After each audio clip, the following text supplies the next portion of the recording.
Um, it's wonderful to be here again after 2 years. I hope this works now. Unconditional love and interconnectedness. Unconditional love and interconnectedness. I'm Bob Koppes. I'm from the Netherlands. I live in Amsterdam. I wrote books, as Debbie just mentioned, on NDEs. I'm currently, in fact, employed at the Dutch Central Bank. I used to be the president of IANDS in the Netherlands until recently, and IANDS in the Netherlands had something like 400 to 500 donators. And I regularly give presentations in my country on near-death experiences, and I think they are very, very interesting. What will I do now? I will lead you to my conclusion in 3 steps, but I will give you away my conclusion already now. My conclusion is that NDEs are extraordinary. They are extraordinary. They are out of this world. They bring hope to people. They induce people to live a more loving life, more lovingly towards other people, towards animals, and towards nature in general. But they are extraordinary. They are out of the ordinary. And that is why I think we should stick to the core messages and spread them. And the core messages are unconditional love and interconnectedness. Now, I will take my 3 steps with you. The first step being that I try to explain to you something that you probably already know, but that all NDEs are different. There's not one NDE the same as another. Second step would be taking 3 experiments. But rest assured, you can stay in your seat, nothing tiring, just bear with me, enjoy the ride. That's all you have to do. And then the last step of the 3 is a slight warning. Just bear with me. It will be painless. There are many different NDEs. There are even cultural differences. Some people get to see a tunnel to go through, for instance, or a cave, or a vortex, or another way of going to the other side, or some people don't get to see any one of those. So there are differences. Another thing that was interesting when I first joined IANDS in the United States, I came here for the first time to be in Virginia Beach, and there was an experiencer panel.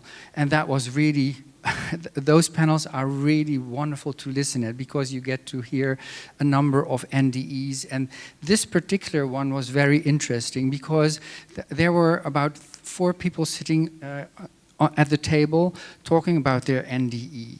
And they had all seen Jesus. One said Jesus had black hair, and the other described having brown hair, or even fair hair. And there was even one who said there was orange hair. And I thought that was interesting. That's interesting. And they talked about the colors of the eyes as well. You had, I don't know if you can see that, this green eyes, blue eyes, other kinds of colors they mentioned. Sometimes people see also Mary in their NDE, and sometimes people get to see other religious people, like Muhammad in this case, always with his fire around his head. I depicted him wrongly because with a face, and normally it is without the face. Of course, Mary and Jesus have a halo some people get to see Buddha, and others get to see Krishna. Krishna being blue always to depict that he is not a normal person. That's in the religion. So those are the celebrities of religion that sometimes get to be seen during an NDE. Some people don't get to see religious people at all. Some people get to see cities or wonderful gardens or just images of geometrical figures. And some people get to see images, just as I said before, images in all kinds of ways. And this morning we had the presentation by Anita Moorjani, and she had a wonderful image. I just wanted to recall that because I had that already in my speech, but I heard her say that, and I thought that was wonderful again, how she speaks about it. Maybe you can remember that. She said, she was shown this wonderful tapestry, the tapestry where everyone had a thread. Every single person had a thread in this tapestry. And this tapestry had a wonderful color, wonderful design, and it was perfect as it was. Everyone had a thread in the tapestry. So if you would take out one thread, it would lose its magnificence. So everyone has its place. Everyone is important as they are. And that is one of the images that people get to see. There are many different images in NDEs that are shown to the NDEer. First, I need a little sip of water.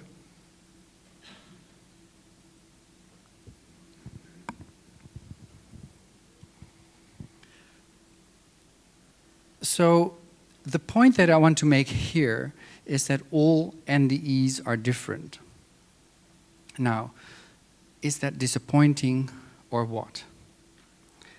No, I don't think that's disappointing. It's very, very, very interesting because it's the base of my argument to stick to the core principles, to the core messages.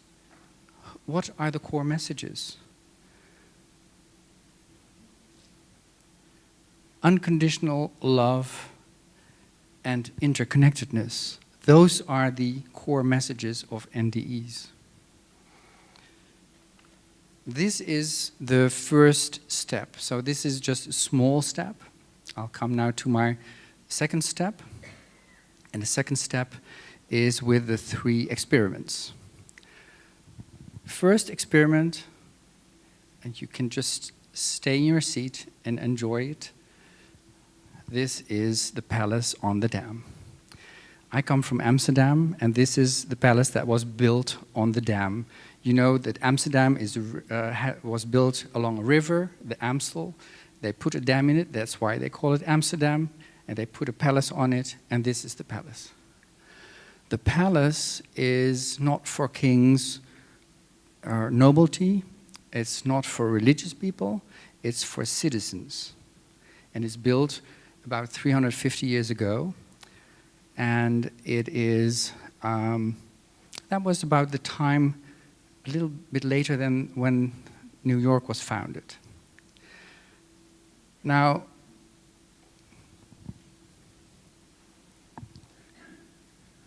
what did you see? You saw the palace. Now try to remember how it looked like. You've seen it. So, how does it look like? Do you remember the color? Were there windows? Obviously there were windows, but how did they look like? How many were there? Was there a door? Were there structures sticking out of it? Did you see statues?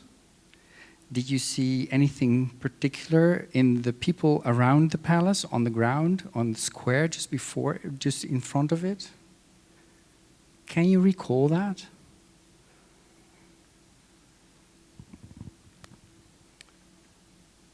Can you imagine that there will be as many descriptions of the palace as there are people here in the room?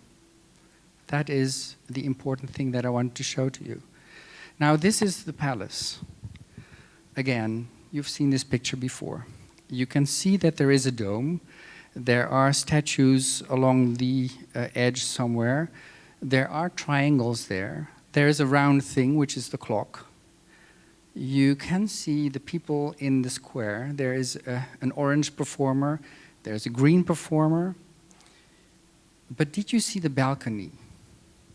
Can you see the balcony? The balcony is here.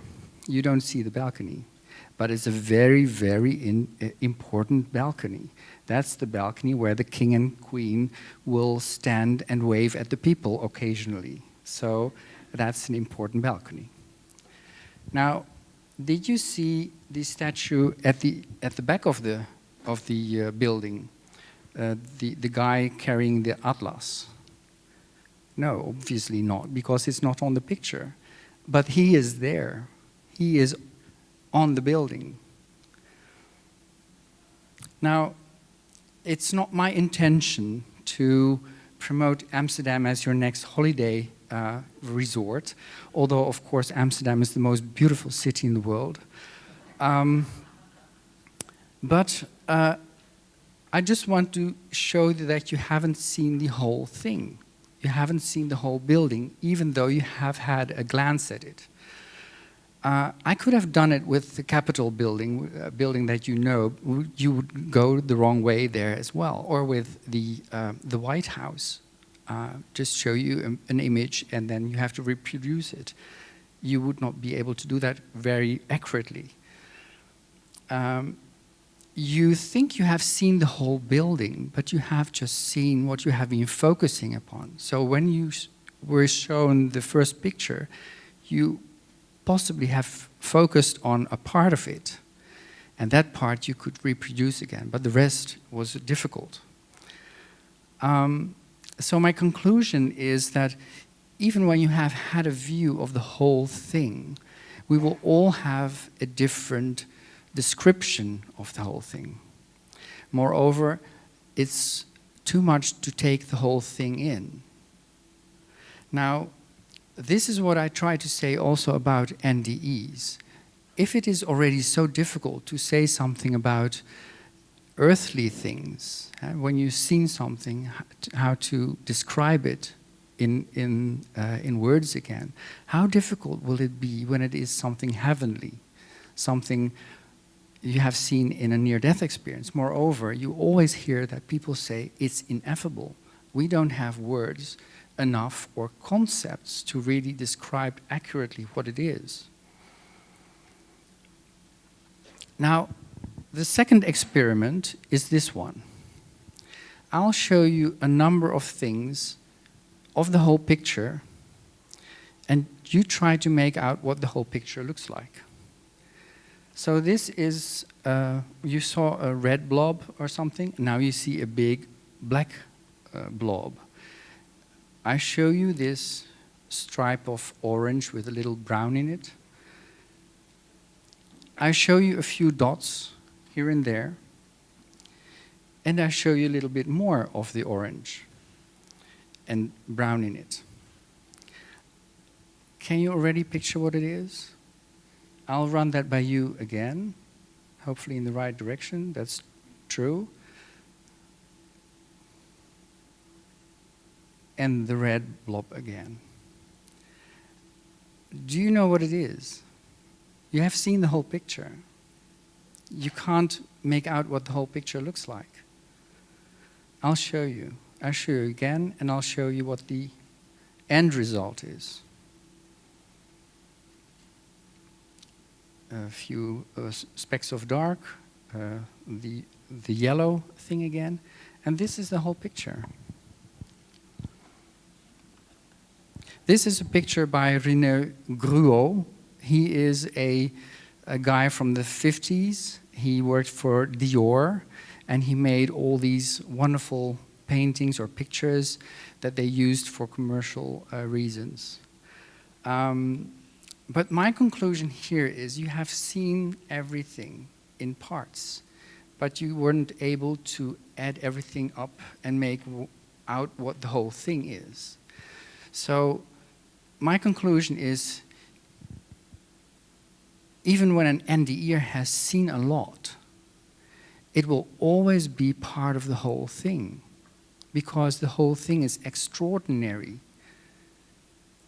And from that part that an NDE has seen, it's difficult to infer what the whole thing looks like. Now, based on these two experiments, I draw the conclusion that even when you have seen the whole thing, it's too much to take it all in and to reproduce that again. Even if you have seen a detail or many details, you cannot infer from that what the whole thing looks like. And that is only based on an experiment with earthly stuff.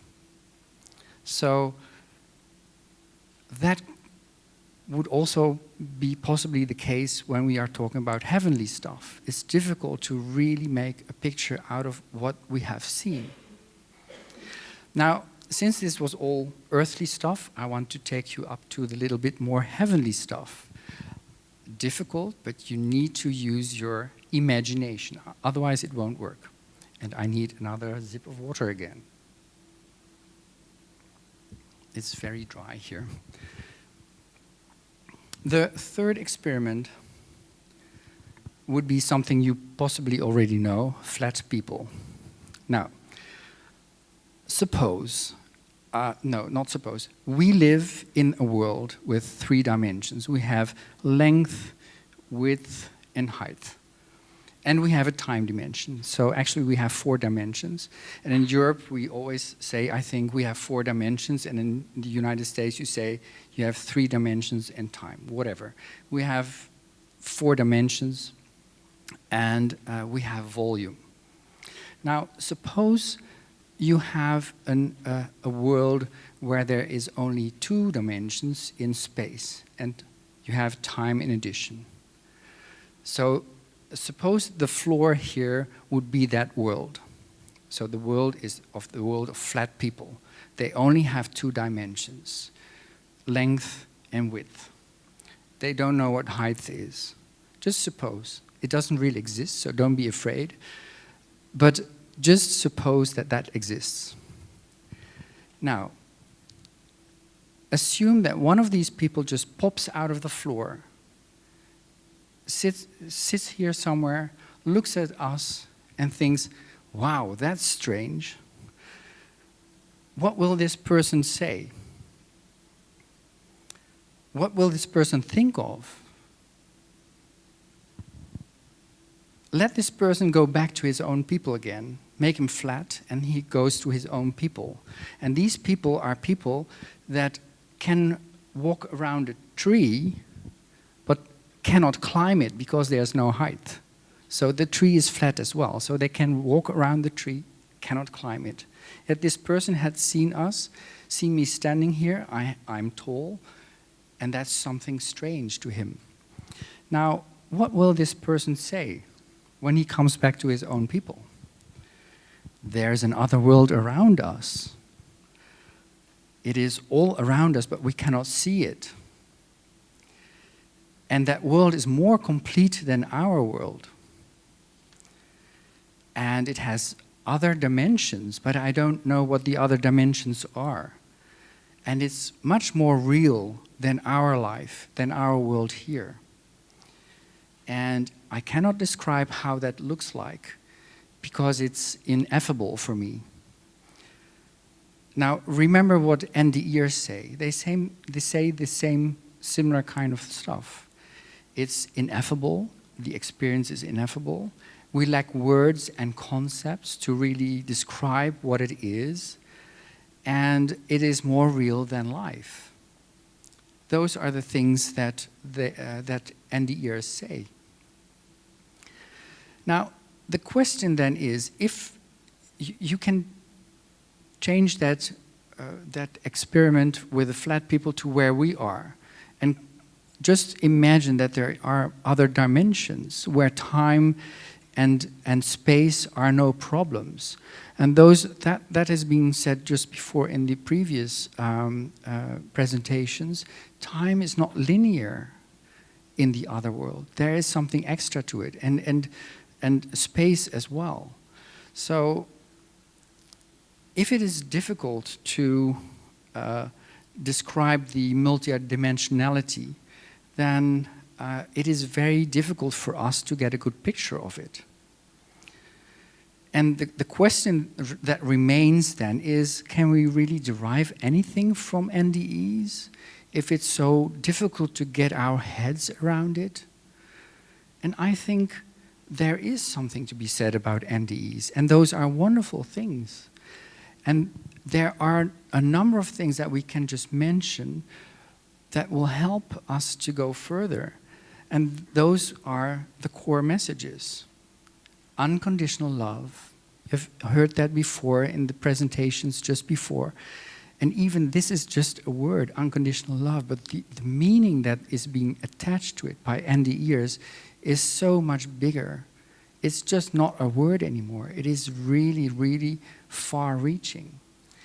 And the interconnectedness between people, that is far-reaching as well. Now, these are two core messages that I just want to show to you. You're looking there, I'm looking here, sorry. These are the core messages.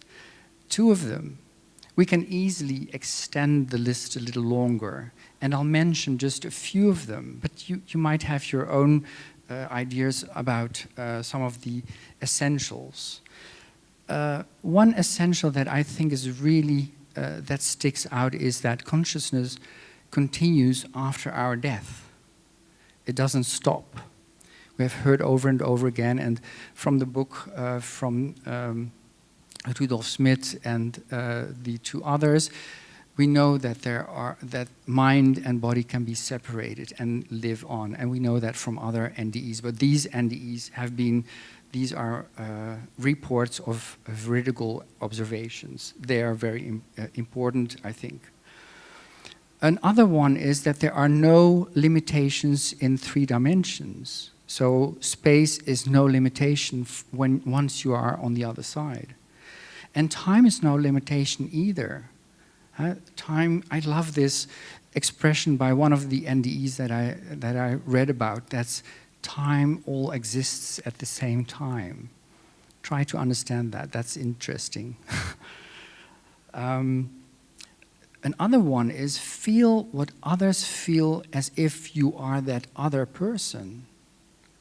That's an important one too. And we are part of one great energy. We're all part of this great energy. Those are just a few core messages that I could add to these two that are on the screen now. And I would like to give you some quotes of NDEs, and I will give you about 6 quotes. One NDE said, "I'm part of unconditional love. I'm part of unconditional love." Another one said, "The other people, I am them all. The other people, I am them all." Now, let that one sink in for a moment. I am all the other people. I think one of the previous presenters said that as well in different words, but that is what has been said before. Now, can you imagine if we are all the other people, then you think you're sitting in the audience and I'm standing here talking to you, but actually it is also the other way around. You're standing here talking to me in the audience, just as a mind trick. And then there is an NDE from the Netherlands. She said this about her life review, and this is, she is really amazing. And she said about her life review, she said, it was as a multi-dimensional film, in which I was performing all the roles. I was you, and I was all the other people. Together we formed the whole. Another quote is, there was no individual, just one. Another one, all I was made of was God or light. I was made of God or light. And then the final one is, there really were no others. The golden light of my soul, the great light, and the light of other souls, they were all the same light. And I just wrote down when I was sitting listening to Anita Moorjani, she said something similar. On a conscious level, we are all connected as if we are one. So that is the interconnected bit. That's the important part that I would like to expand upon a little bit more. But before I go close my second step and go on to my third step, just imagine what I said before. We are all the light. In fact, we are God. We have God within us. And in between brackets, my conclusion, one other conclusion that I just want to put to you now, my other conclusion, express that divinity. We have that divinity within us. We need to express that one. We have to express it. You heard that before in these two talks. Okay, this is just an intermission, this little conclusion here. I'm going to go over to the warning. This is my third step.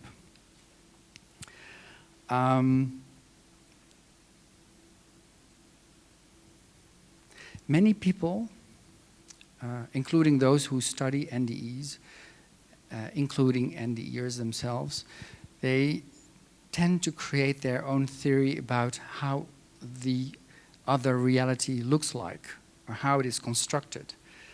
And in doing so, they sometimes go much further than the essentials or the core messages that I just mentioned before. And I think that contains a bit of a danger of creating a new kind of religion. And that if that would happen, I think that would significantly reduce the value that NDEs would have for the healing of the world and for a healing of people themselves. And I think we need to be a little bit more modest because we have to realize that we cannot know everything. We can't know it all. And the reason being that it is extraordinary. It is out of the ordinary. It is not from this world. And what I want to do now is, this is my third step. What I want to do now is to just give you 3 examples. And I just give them to you, not to show them that I take a position in one of them, but I just want you to think about it, that it might be a little bit different, that we really can't know it all. That's the whole message. The first one would be that some people see or talk about the many different levels that there are in this other realm, in this heavenly environment. Some people talk about 7 levels or 21 I've heard about. Some people speak about spheres, different spheres or different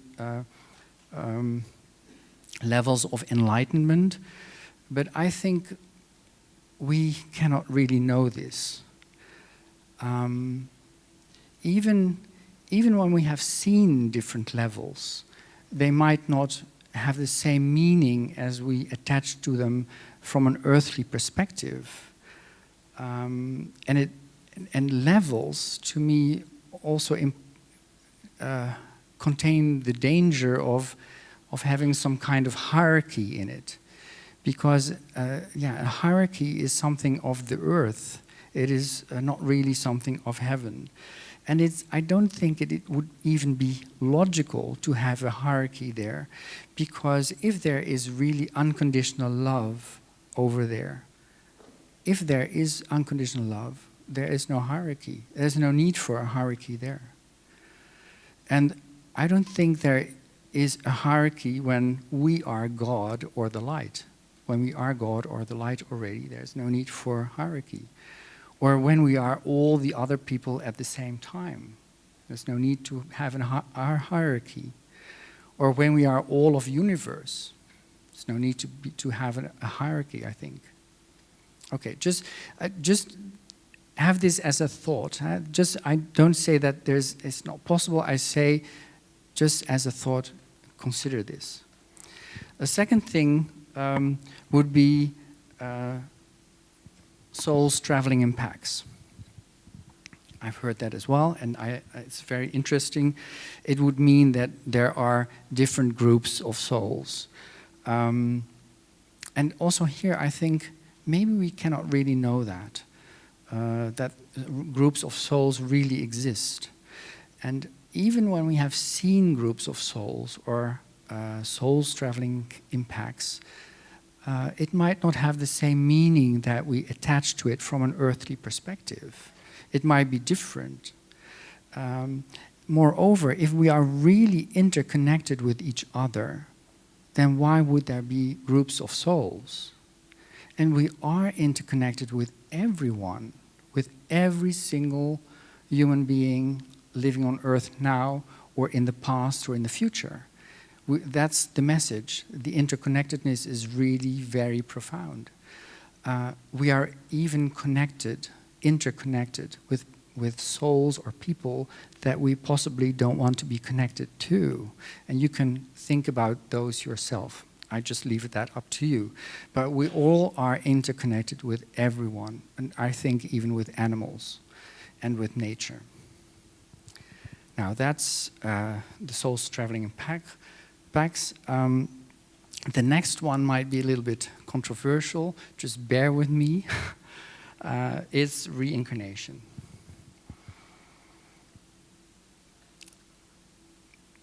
There are many NDEs who say that this is a fact of life. Some NDEs even have seen their future lives, which ties in with what has been said before, that time is not a linear thing. I've even spoken to people who know exactly for sure that this reincarnation that they're in now is their last reincarnation. And for me, reincarnation is something difficult to talk about because most of the time this means that we move from one body to the other, and this concept comes from Hinduism and Buddhism, where that is the case. Now, I just wonder, what is we that is moving? Is it the ego? Is it the mind? Is it the soul? Is it the universal light that is within us that moves from one to the other? I just questions that I ask. I don't say that I have an answer here, but just a question that I have. And if we are really part of this universal energy or the light, is that part contained as it is and then moves to the other entity? At the same time, there are also NDEs that I've been speaking to that cannot relate to reincarnation. I've spoken to people, NDEs, who say, I haven't seen it, I don't feel that it's the case. And I just want to remind you also, when you read through NDEs, most of the time, in most NDEs, reincarnation doesn't surface. It is not written down. It is not part of the story. I just mentioned that as a fact, and I have no explanation for that. Maybe they don't talk about it at this stage, but that could be well the case. But I just want to put to you a view that I heard from one of these NDEs who hadn't seen reincarnation as something that will be there. This person said that if we are really interconnected, if we are the light, then we are one, And when a child is born, it's born from this oneness. If someone dies, it goes back to this oneness. So in fact, this oneness is reincarnating. And actually, an NDE said it like that. It is in the following way: we don't reincarnate, but God reincarnates. And that gives a little bit of a different perspective of reincarnation. It's just something that I would like to bring forward to you. Now, so I've spoken to people, NDEs, who had seen reincarnation, who know for sure that that's the case. I've spoken to people with an NDE that said, I can't relate to it, it's not there, that's not what I feel. They are both NDEs, they have been there. Now, the question is, who is right and who is wrong? Because we always want to know that, who is right and wrong. Now, my answer would be, or my answer might not that I have an answer, but I just want to put that to you.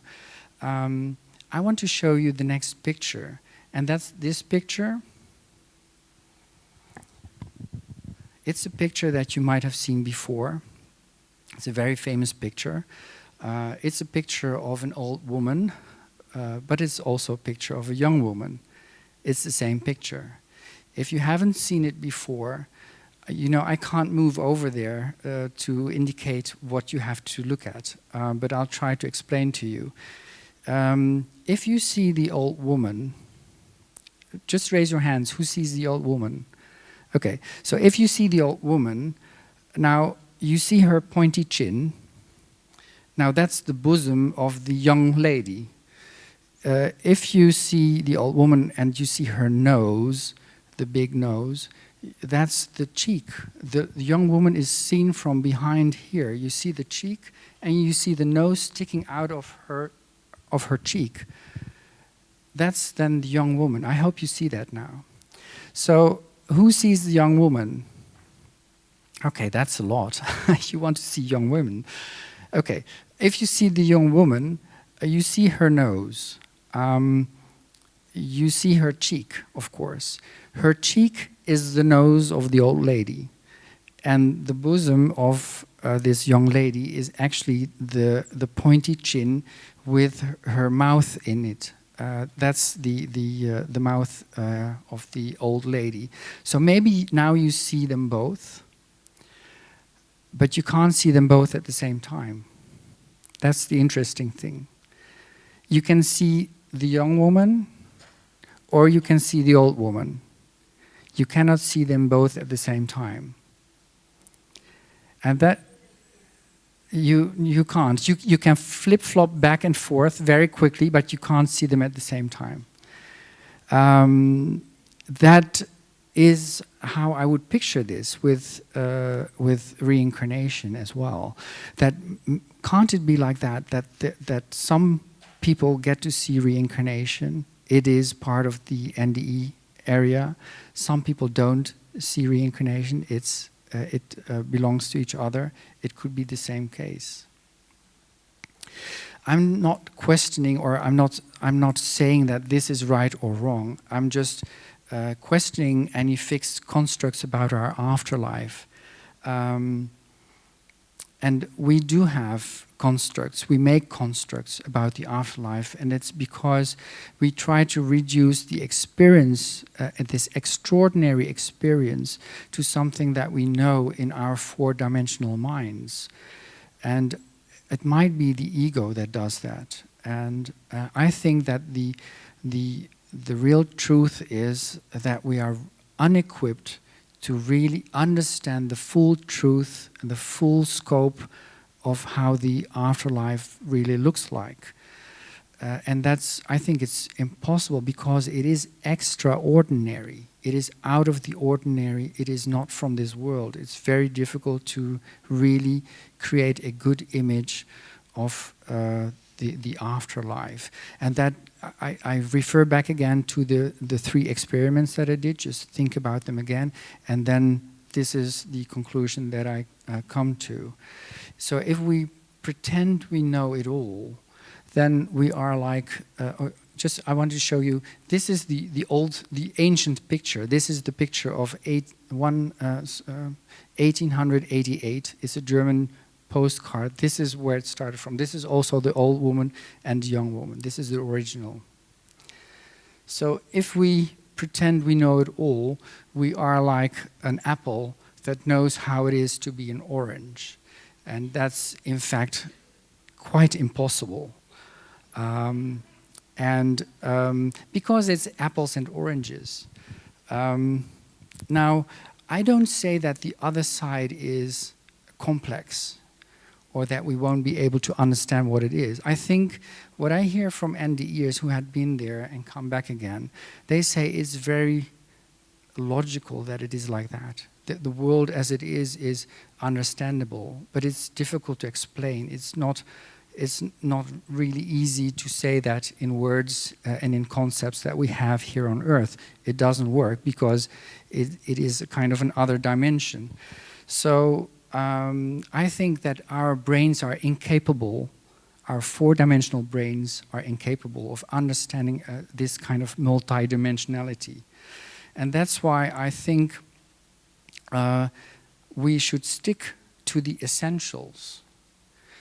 And the essentials are the ones that I mentioned. They are so very important for this world that we live in. It is unconditional love and interconnectedness.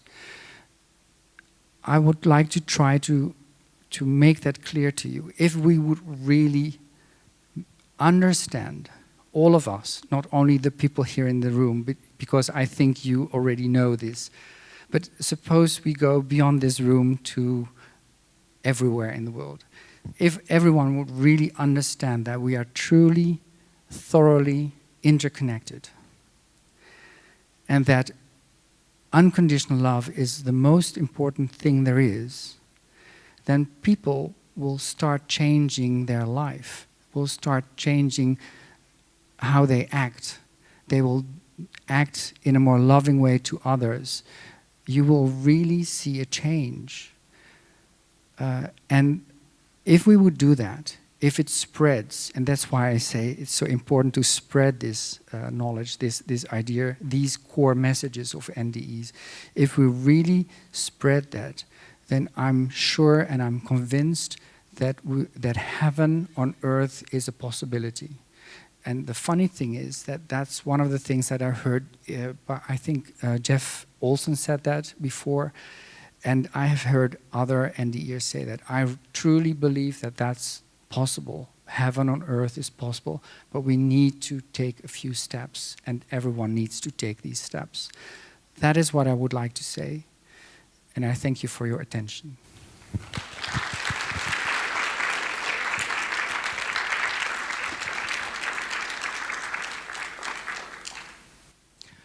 If there are questions, then please, I know you you would be one of the questions.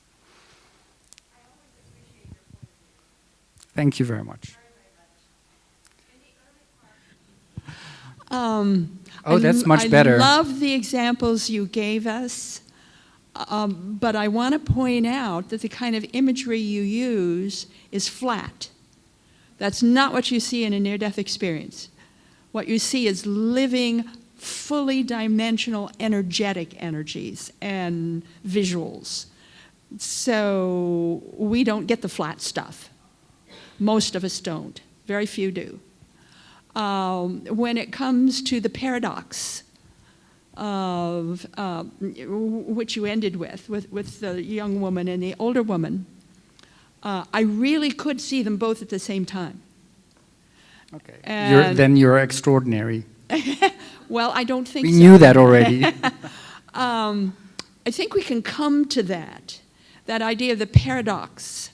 And I see that especially with child experiencers of near-death states. Is it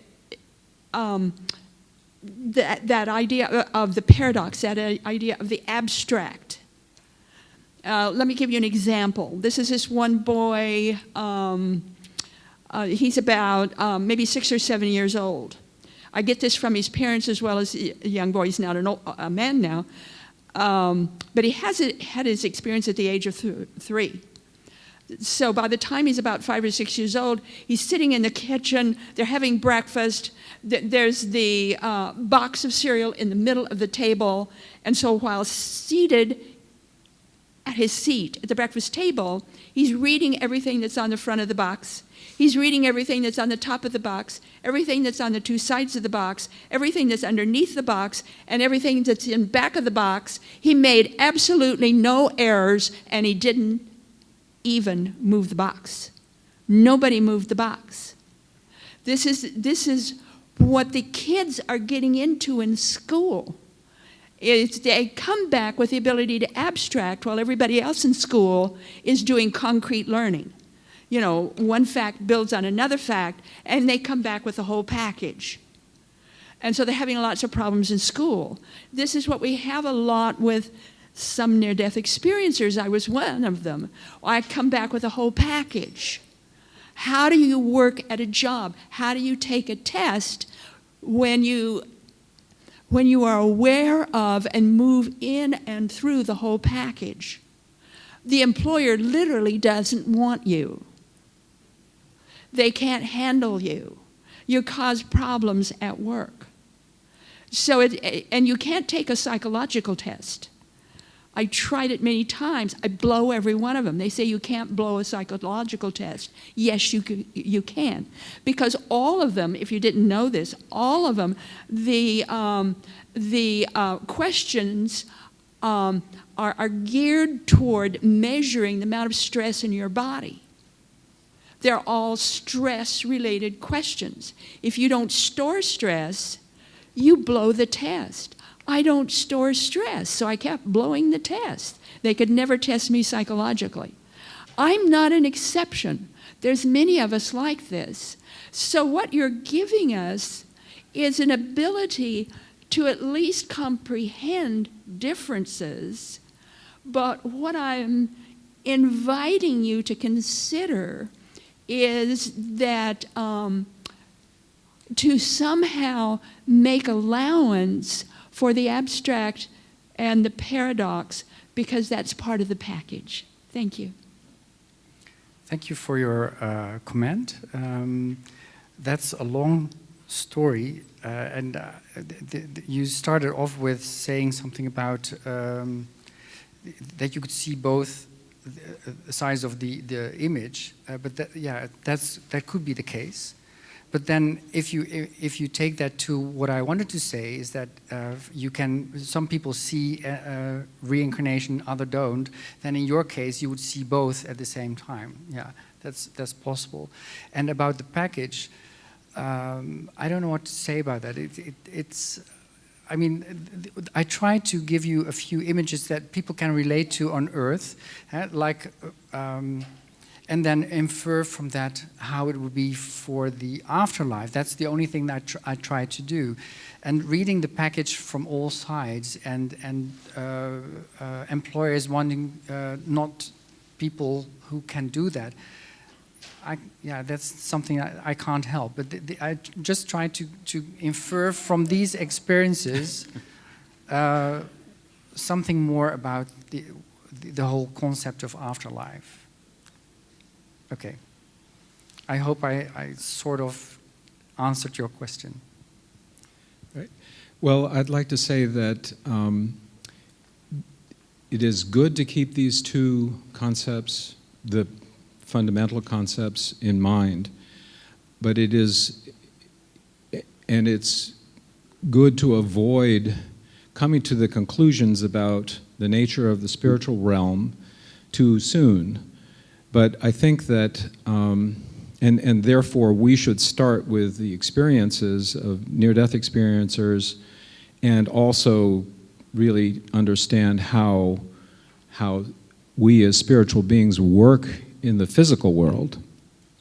But we can't, prevent people from taking, trying to analyze and understand the spiritual realms. And when we do achieve or come closer to achieving heaven on earth, then it will be comprehensible what the spiritual realms are like, and because basically we would be bringing them down to and manifesting on the physical plane, and that seems to be the goal, that we are not to.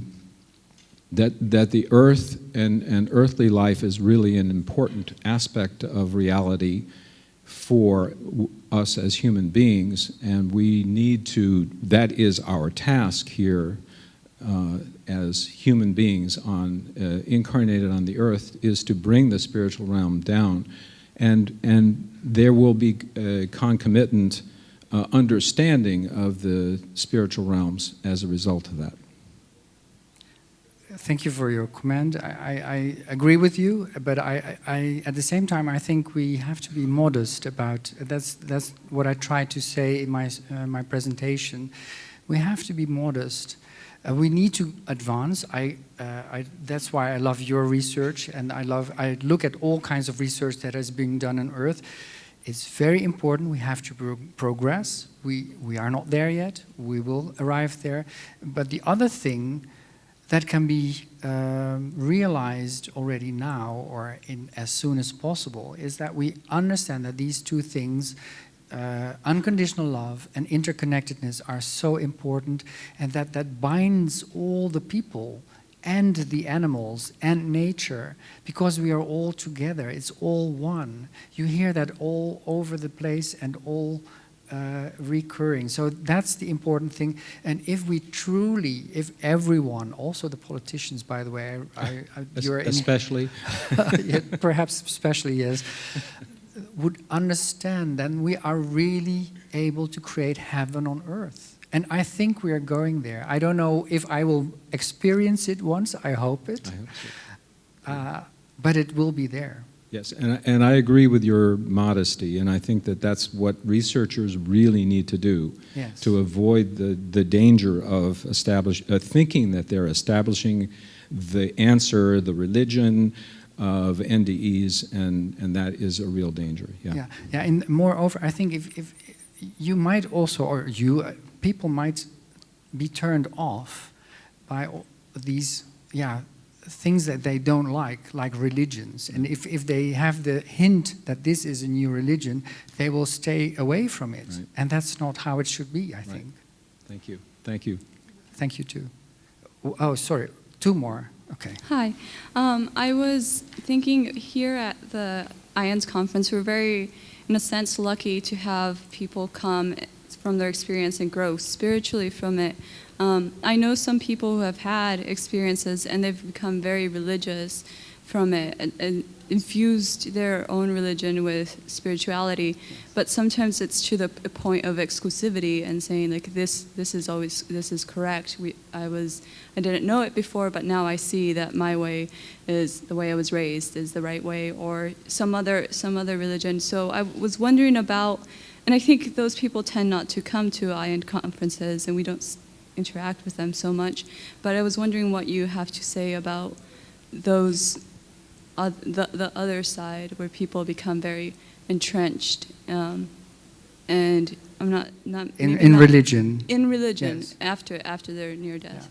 Yeah, you know what I understand from NDEs is that they, and that's also in the statistics, they tend not to become more religious. They tend to become more spiritual. And that can be done in their own religion, of course. And they can stick to their own religion, but they would see it in a different way. They would be more interested also in reading about other religions and to venture out and maybe not leave their own religion, but going somewhere else, looking how big the world is. That's how I understand it. People that have had an NDE tend to become more spiritual and not necessarily religious.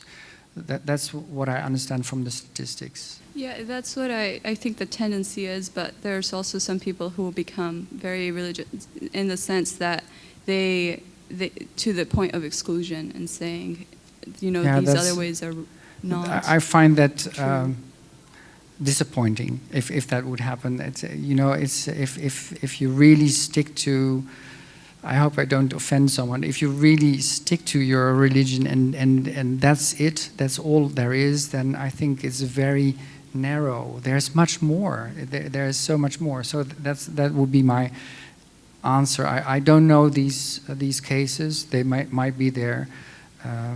But again, I think most people become more spiritual rather than religious. Thank you. Thank you. I think there's only one more question. Yeah? So, Sorry. Lee, sorry. my thinking is actually a lot like this young lady's. It seems, oh, sure. Maybe, Lee, you want to give a comment, and you should be sure. able to do that, I think. So it seems to me that I know that there was a little comic about near-death experiences where the blind man, one is feeling the tail of an elephant and one is the trunk. And so what is a near-death experience? Perhaps experiences are being shown whatever is helpful to them at the time, whatever they need at the time. I don't know, but I get your point about a struggle that I have with formalized religion is like we have the answer. So that leads to exclusivity for sure. And it seems like perhaps that's what your warning is about, is let's stay open to what we can learn from everybody's experience, because there's something of truth. Like I think there's something of truth from every religion, but that doesn't mean that any religion understands everything. I think there's something of truth in the near-death experience, but that doesn't mean that any one answers everything. And I'm wondering, I've not personally been witness to the near-death experience being expressed as or lived as that, exclusive type religion. And I was wondering if you had, and if that's what led you to this, hey, let's be careful. I think you express it very well. I think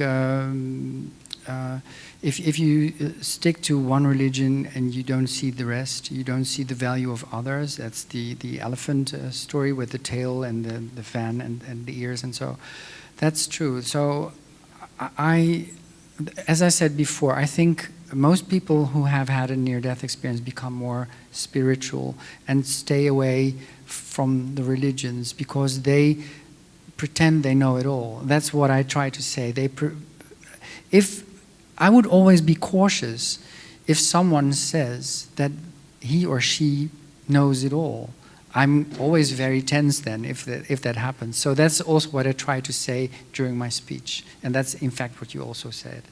Yeah, so it's very comforting for human beings to think we have a handle on it. It's comforting, so I think that's where that comes from. But I just wanted to put that to you because I hadn't seen it, but I appreciate your point. Thank you. Can Lee just give a very quick, short... humorous comment. A short one, because Very we have short. to stop. I saw the stop sign. You're talking about the flat perception. Reminds me of when you're coming out of the lobby and you're walking into the hotel, there's a section of glass floor that has water running under it.